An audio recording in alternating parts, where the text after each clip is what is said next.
Ramón, buenas tardes, gracias por estar con nosotros en el canal de la Asamblea. Elia y Brenda, como siempre, un gusto. Al contrario, Ramón, pues ante estos cambios que eran inminentes, se formaliza la salida de Osorio Chong de Gobernación. Pues sí, era una crónica, como dijimos hace apenas unos días aquí mismo en este programa, pues es una crónica de una salida largamente anunciada. La pregunta ahorita que todo el mundo se hace es si la salida de dos personajes como son Osorio Chong y como es Luis Miranda tiene únicamente relación con el hecho de mandarlos al Senado o a la Cámara para buscar una posición desde la cual defiendan las posiciones de este sexenio cuando venga el próximo, si es que llegase la oposición, o si es también solamente un blindaje para ambos, puesto que ambos tuvieron posiciones muy controvertidas en sus ejecuciones, tanto Osorio Chong como Miranda en Cedesol, pues habrá que ver próximamente todo el balance de lo que se ocurrió con los recursos y los fondos para los sismos y para todas estas cosas, pero lo que también se asoma, y lo dijimos ya en su momento, es quizás fracturas importantes dentro del gabinete peñista debido a la postulación del no priista José Antonio Meade como candidato presidencial, siendo que el rival número uno era pues precisamente Miguel Ángel Osorio Chong. Así es, Ramón. Ahora, entendamos ahorita qué es lo que está entrando en su lugar. Eso es importante. Ellos ya están ahorita haciendo su proyecto político para las cámaras, para el Congreso, pero entrando, veamos algo en común. La entrada de Alfonso Navarrete Prida es interesante. A ver, recordemos que Navarrete Prida viene de la escuela de Jorge Carpizo MacGregor y también de la de Jorge Madrazo, dos procuradores, funcionarios altos de los gobiernos tanto de Carlos Salinas como de Ernesto Zedillo. Pero lo más importante es que Navarrete Prida pues fue precisamente procurador del Estado de México en los tiempos no solamente del gobernador Arturo Montiel, sino también del gobernador Enrique Peña Nieto. Y esto es importante porque lo que hace es cerrar el círculo o el cerco del Grupo Estado de México en las posiciones claves, donde se fue un hidalguense, cercano obviamente al presidente Peña, pero llega alguien todavía más cercano, como lo es Alfonso Navarrete Prida. Más aún si consideramos que al CISEN, que es el organismo de inteligencia que va a ser estratégico en las elecciones próximas, pues llega nada más y nada menos que Alberto Basbás, aquel procurador también del Estado de México que relevó a Navarrete en su momento y que tuvo a su cargo pues la muy controvertida investigación del caso de la niña Paulette, recordarán ustedes. Sí, claro.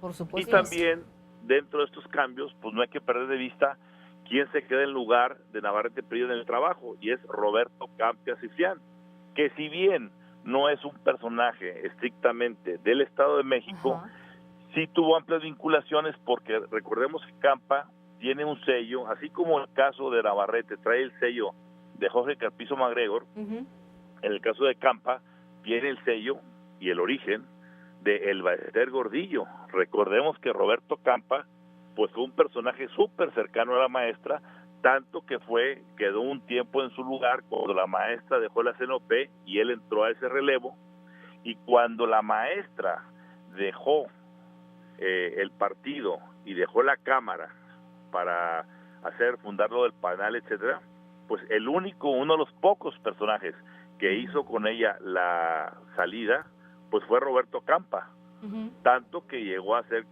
precandidato con PANAL, actualmente es oficialmente gente del PANAL, y fue importantemente un elemento de los pocos legisladores priistas en aquel momento que hicieron frente al TUCOM que le hizo la guerra a Roberto Madrazo cuando le arrebató la candidatura a Arturo Montiel del Estado de México.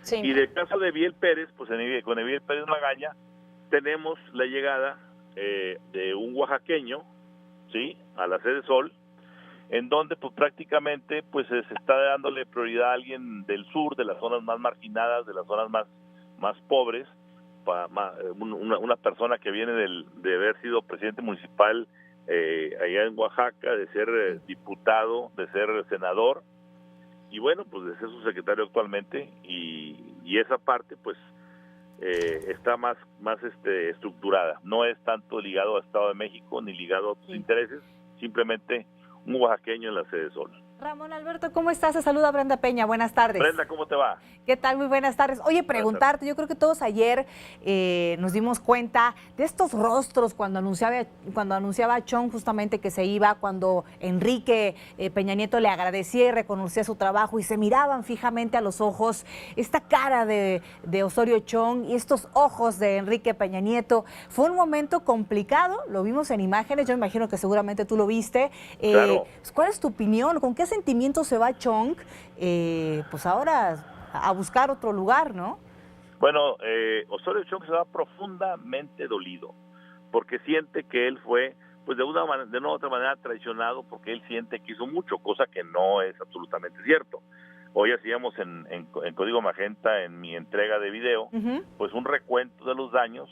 Fíjate qué curioso, ¿no te parece raro que normalmente el presidente es el que anuncia los cambios aceptando él la renuncia? Y en el caso de Osorio Chong, por petición o por sorpresa, se le adelanta al presidente y presenta la renuncia.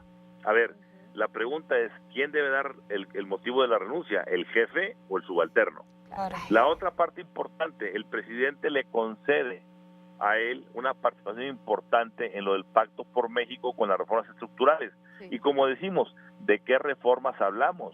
Claro. De la energética, donde Pemex está postrado, el Golfo de México está hipotecado y tenemos pendiente el caso de Odebrecht, de la de telecomunicaciones, donde se le acaba de regresar al dominante el derecho de cobrar la interconexión con sus competidores, o estamos hablando también de la reforma educativa, donde básicamente el exsecretario Osorio Chong le arrebató a Chafet y luego a Nuño, pues las negociaciones para terminar básicamente comprando las voluntades de los rebeldes maestros para que ya no marcharan por las calles de la Ciudad de México. En fin, hay un largo historial de pendientes y el más importante de todos, el de la seguridad. Nos prometieron que con este sexenio se gastaron miles de millones de pesos, la parte más fuerte del presupuesto, para bajar o para disminuir sensiblemente el baño de sangre que veníamos arrastrando del sexenio de Felipe Calderón. ¿Y dónde estamos postrados hoy? En cifras récord históricas en homicidios, secuestros, cobros de piso, huachicoleo, etcétera, etcétera, etcétera. Ni se diga de la transferencia de que los cárteles como Golfo, Zetas, Sinaloa desaparecieron para que entrara Jalisco Nueva Generación. ¿Cuál es el saldo en este sentido, Ramón? Ya que hablas de estos pendientes, pues el más grande saldo que deja en la Secretaría de Gobernación, ¿coincidirías en que sería el de seguridad? Y si este tema es el que lo saca de la jugada presidencial.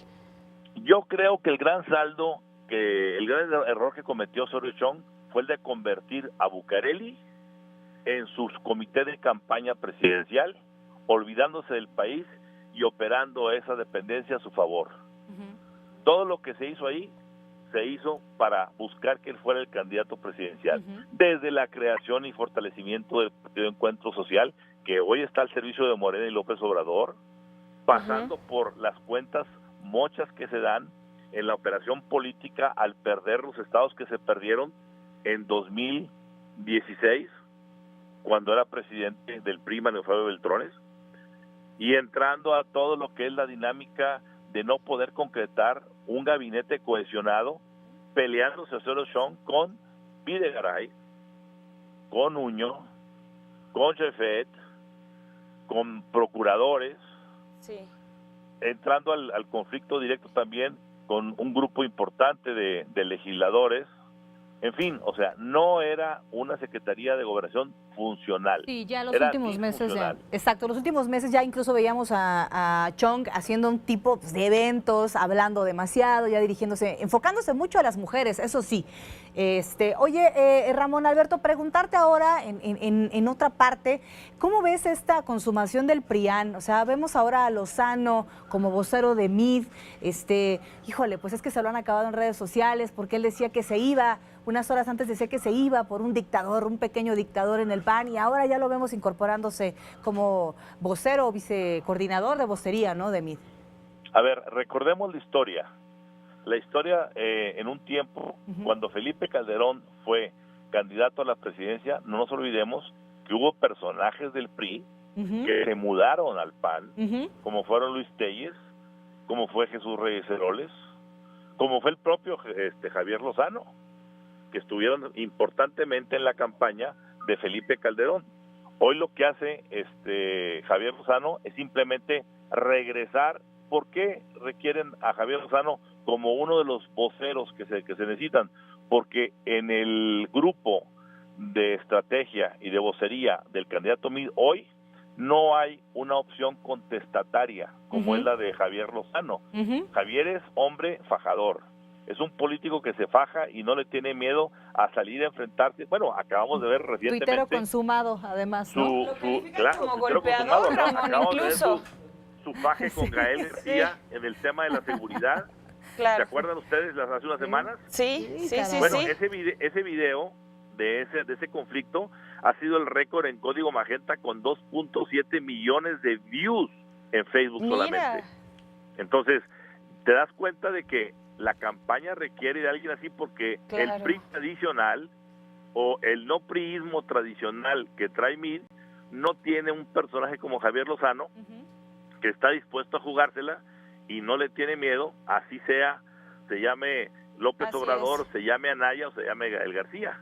Y por supuesto, Ramón, en redes no se han hecho esperar esos comentarios, esos memes que dicen, pues llega Lozano, el golpeador, no, perdón, el voceador, precisamente por esta forma que tiene muy particular de hacer política y de la que se ha caracterizado en los últimos años. Ramón, finalmente el tiempo nos come, pero preguntarte si este cambio en el gabinete es con el que termina el presidente Enrique Peña Nieto este sexenio, si busca con él una estabilidad en este último año, ¿tú cómo lo ves? ¿O podamos prever algún otro cambio más adelante? Yo creo que falta el último cambio, último tirón que van a hacer de aquí a febrero, marzo, los últimos que saldrán para buscar también posiciones legislativas.